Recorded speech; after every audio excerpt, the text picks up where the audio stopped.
This is New York's #1 news. Channel 7 Eyewitness News with Joe Torres and Sandra Bookman.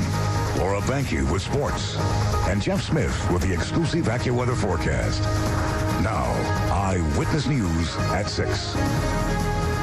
Airshow Tragedy. A wing walker sitting on top of a plane when it suddenly plummets to the ground and burst into flames. And new clues in the search for a rapist in Brooklyn. Why the victim might have been targeted. Good evening, everyone. I'm Sandra Bookman. And I'm Joe Torres. New tonight, some city leaders say the attacker might have chosen his victim because of her sexual orientation. The police are hoping that new video and a sketch could be the break that they need to get this suspect. The attack happened on Java Street in Greenpoint. Eyewitness News reporter Darla Miles is live with that new information. Darla? Good evening, Sandra and Joe. Let me show you where the rape happened. It happened just on this stretch of sidewalk right here. This was about a week ago, and I've spoken to a number of women who live here on Java Street. They saw all of the police activity at the time. They saw the street taped off, CSU units taking photographs, and they had no idea this happened until we told them about it today. Previously, we had talked about, like, should we get a baseball bat or things like that. You never really, and I sort of feel like, oh, that's so silly. Getting a bat doesn't seem quite so silly anymore. Now that Margot Wood knows police are looking for this man, who they say raped a woman right across the street from her apartment in Greenpoint, Brooklyn. This house from right here to the next house over there, it was all blocked off with police tape, and there was an SVU car and about 2 other police cars. This is surveillance video of the suspect just after midnight Sunday. Police say he struck up a conversation with a 26-year-old woman as she walked down Java Street between McGinnis Boulevard and Manhattan Avenue. Investigators say he had a knife, pushed her to the ground, removed her pants, and then raped her. The car was parked just right here. Yeah, like the taxi here. Police say the victim didn't immediately call police, but sought shelter in her car overnight. Robert Burkowski believes he saw her the next morning, hours before she called police. I only see the girl, young girl, like she was to sleep inside for the car. You saw her sleeping in the car? Like before 7 o'clock. It's been reported that the attacker said to her that he was attacking her because she identified herself as a lesbian. The suspect was wearing a black T-shirt, jeans, and had a knapsack, believed to be between 25 and 35 and about 5'9". The rape, and then to add that on top, it infuriates me. Like, we live in New York City. This is one of the most tolerant cities in the country, and to be hearing about that and some of the other gay bashing that's been happening in the city blows my mind. Now, if you were here at the time, recognize the person in the surveillance video or recognize the person in the sketch, please call Crime Stoppers at 1-800-577-TIPS. Reporting live in Greenpoint, Brooklyn, Darla Miles, Channel 7 Eyewitness News. Thank you, Darla. Tragedy at an air show in Ohio. A wing walker and pilot were killed performing a stunt.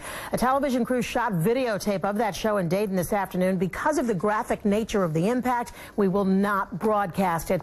This video shows Jane Wicker walking on the wing of that biplane. The plane then turns upside down, tilts and crashes into the ground, bursting into flames.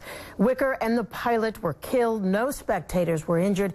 The FAA is investigating the crash. 3 people providing security for a canoe race in New York Harbor needed help themselves from rescuers after their small boat capsized. The 25-foot-long vessel overturned this morning near the Manhattan Bridge, dumping its 3 occupants into the East River, including 1 firefighter. FDNY and NYPD water units, Marine units quickly responded, pulling the victims from the fast-moving water. The current was pretty rapid going north, so one of the people that were in the water was moving pretty quickly up north. So we were able to get him out of the water. And one of our guys went in the water from the Marine 6 and got him in. Emergency crews rushed 2 people to the hospital and a 3rd was treated at the scene. They are all okay tonight. Hoarding conditions may have contributed to a Midtown fire that injured 5 people. That fire started in a 14th floor apartment in the building near Columbus Circle at about 7 this morning. The man and woman who lived in that unit suffered smoke inhalation and burns. 3 firefighters were also treated for minor injuries. According to published reports, emergency crews were delayed when the closest fire hydrant wasn't working. Again, the FDNY says that there were hoarding conditions inside the apartment.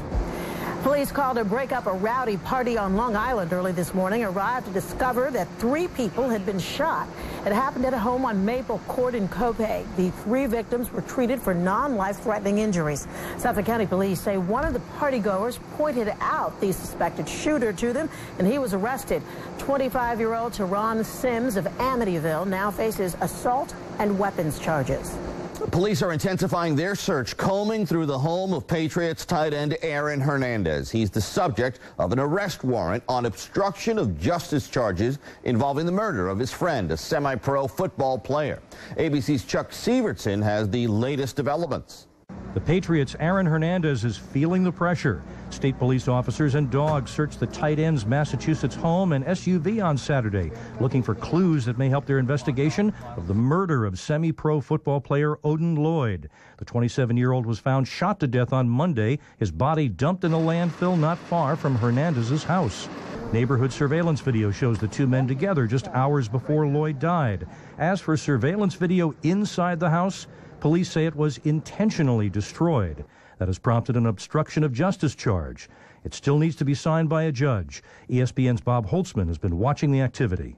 As many as 20 police officers showed up from North Attleboro and Massachusetts State Police Departments, some in uniform, some in plain clothes. There were 2 police dogs along with them and some crime scene analysis equipment. Investigators also want to know why a team of housekeepers was hired to scrub the Patriots player's home. And now more stories of violence surrounding Hernandez are coming to light. He was questioned but not arrested following a double shooting in 2007.